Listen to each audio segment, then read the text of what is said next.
Supernatural Fight Club, a Rebel novella. Read by yours truly, Alex Fox. Chapter 1. Miss Dottie's House, the Treme, New Orleans.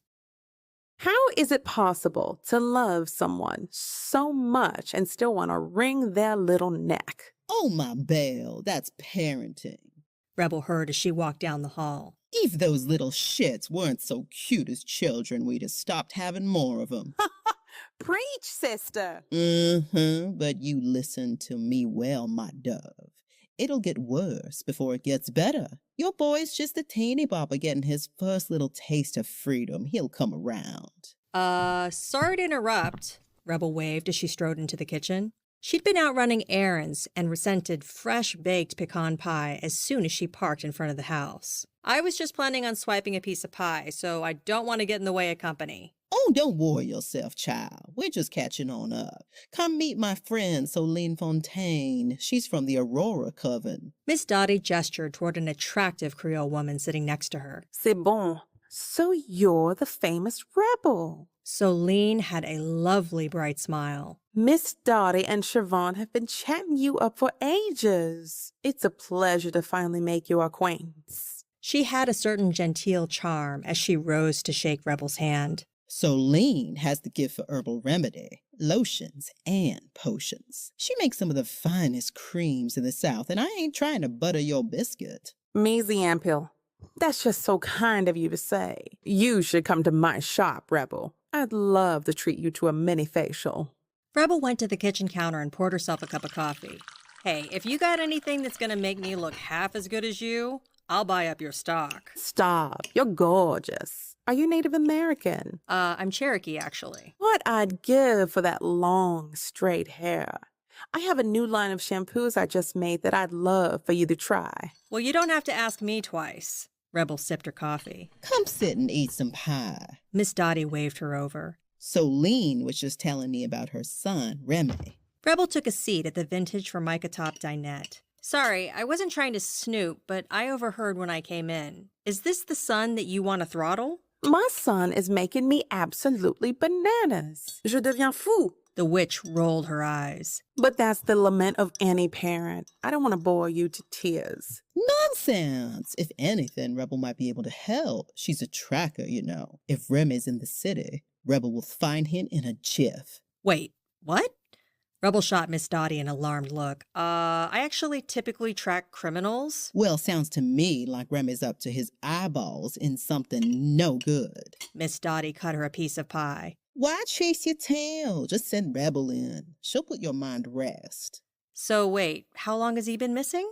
Rebel would do just about anything for her landlady auntie figure. But she wasn't about to get volunteered for dragging a juvenile delinquent back home to his mama like a recalcitrant runaway. She had better things to do, like dragging grown-up delinquents back to jail. That's the thing. I'm honestly not sure. He was sending me texts until 2 weeks ago, and now he's just up and vanished. Soline released a heavy sigh of a long-suffering parent. Remy is a good kid. He's kind of wild, but he's always charming, prone to getting into and out of trouble, but generally decent. She pulled out her phone and showed Rebel a picture. Remy was a lanky, attractive, mannish boy, with the same dark hair and light eyes as his mother. His skin was the color of warm caramel, and he stood a good head taller than Soline. He hadn't yet grown into the seasoned masculine prime of an adult, but the kid was a head-turner, and he knew it. He also looked to be of legal age, so unless his mom wanted to file a missing persons report, Rebel wasn't completely sure my kid's not texting me back was a good enough reason to go hunting for him. So how old is he again? Rebel took a bite of pie. 19 going on 30. She replied with a twist of her mouth. His dad was in and out while he was growing up. Do you think maybe that's why he's acting out? Well, Pan didn't give you much of a choice, did he? Always coming and going as he pleases. Is Pan Remy's father? Yeah, when he's around, he's amazing. Soline's eyes lit up. Attentive, kind, loving. I see so many of those same qualities in Remy. But when Pan's gone... She blinked hard, suppressing the shine of tears. Something was pressing against her memory, though. Pan is a really unusual name. Rebel was wondering why it sounded so familiar. Pan is a deity. Solene explained like that was a thing. Why, he's the Greek god of the wild, hunting, and fertility. Rebel's mouth dropped open. Wait, Pan. You mean the Pan? When the hell was she ever going to get used to this magic is a real thing phenomenon she'd been experiencing since she'd arrived in New Orleans a couple months ago? He went by Dorian back then, but yes, he's Remy's father. Miss Dottie rolled her eyes. You knew better than to get involved with him, Missy. The witch released a soft, self-deprecating laugh. Had I known who he was when we met in Europe, I would have never agreed to go out with him. So, your son is a half satyr? Rebel scratched her brow. How did that work? So, can he turn into an actual goat person? No, nothing like that. Solene shook her head. He's just got his dad's charm. Ever since he was little, Remy always has packs of kids following him around the neighborhood. And when he hit his teens, well... She rolled her eyes. Let's just say I had to have the talk with him more frequently than most parents. Hell, at one point I even threatened him with magical impotence. Ugh, it wasn't my finest hour, but there you have it. What a nightmare. A little Lothario demigod for a son.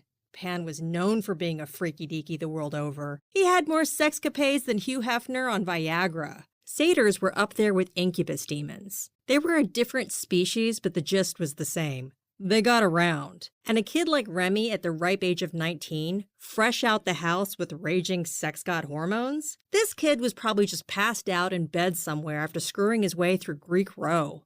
Rebel caught the glint in Miss Dottie's eye. She had that witchy look that telegraphed, but wait, there's more. When Remy graduated from high school, I had such high hopes. He got into Tulane, and I was so proud. Miss Dottie poured them both a cup of coffee, making an approving sound. I told him I'd cover the cost of college, but he'd need to get a job for pocket money. I thought it'd keep him out of trouble, instill a sense of responsibility. He always helped me out at the shop growing up, so I thought he'd pick up something similar, like working at a coffee shop or a bookstore. Oh, God, Rebel did not want to be the one to discover this kid was off making pay-on-demand porn or rolling unsuspecting tourists on Bourbon Street to make extra cash. She shot Miss Dottie a what the hell did you get me into look. We moved him into a dorm a couple months ago, and then I stopped hearing from him 2 weeks ago. Total radio silence. Solene bit her lip, eyes tearing. I don't want to sound like a helicopter mom, but it's just not like him to disappear like this. Oh, that's just normal, honey. What with making new friends and getting adjusted to school. I know my son, Dottie. I know something's wrong. Call it a mother's intuition. His last texts were abrupt to the point of rude, like he wasn't even the one sending them. He stopped asking me to bring my food by, and he didn't even beg me to do his laundry. Have you ever lived with a teenage boy? They can't cook or clean to save their lives, no matter how much you try to teach them. It's like living with a feral animal. So, you think he's missing because he turned down a home-cooked meal and fresh laundry? Rebel finished her pie. Solene released a half-frustrated, half-worried sigh. So I went to his dorm to drop off some food and snoop. Sure enough, his roommate told me he hadn't seen Remy in 2 weeks. So I went to campus security to report him missing. But they said he'd been using his badge to get into buildings and check into classes. What it comes down to is he's legal age and not getting into trouble. They said unless he didn't show up home for Thanksgiving break, I shouldn't worry about it too much. Ugh, Rebel felt for her. She really did. It was a shitty thing to do to leave her hanging like this. But was Remy really behaving any differently than most college kids? Look, it sounds like you're having to suffer the joy of free will. I'm told it's character building. The closest I've come to parenting is getting my brother into rehab, so what the hell do I know? Does Remy have a special friend he might be shacked up with instead? Miss Dottie asked gently. I honestly don't know. Solene shook her head. I did a location spell, but he keeps disappearing at the Irish Channel, near the Mississippi River. Well, magic does work differently near water. It's usually a barrier or some kind of deterrent, depending on the nature of the spell. Rebel's brows knit as she thought about it.